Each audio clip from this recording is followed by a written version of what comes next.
Hello everyone, welcome to my channel. I hope you are doing well. Today like and share this video and also subscribe my YouTube channel. Watch this video till end for supporting me. So let's start today information.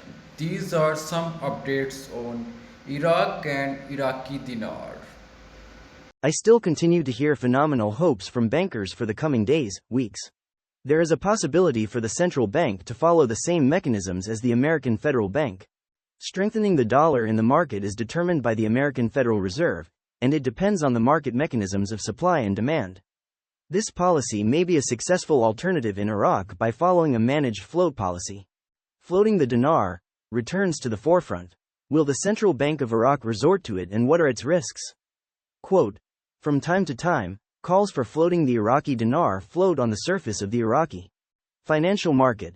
These calls meet every time they return to the forefront, with supporters who see it as saving the Iraqi economy, and opponents who see it as the most dangerous stage that Iraq will pass through because of its risks to his economy.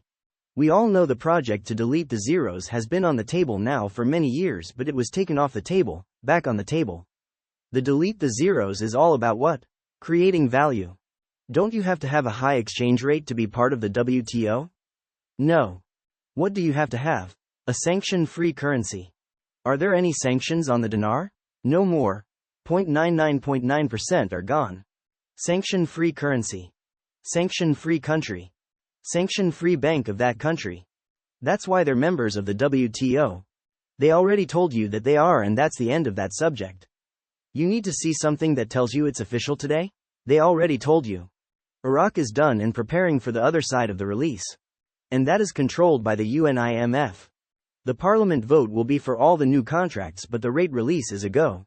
Does the VND have a contract rate? Mark Z. I wouldn't call it a contract rate. More like a pre-negotiated fee, whatever, for a maximum rate. The reason there is a contract rate on the IQD is the dinar for oil program, allowing them, US Treasury, to exchange dinar for oil over time instead of all at once. My dinar broker will be notified by the US Treasury when the rate changes. It is at that time my broker will call me. He'll tell me as of tomorrow morning, you're not selling any more dinars.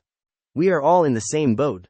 There are a few of us that have fallen overboard because maybe we're too impatient or we just don't belong in this investment.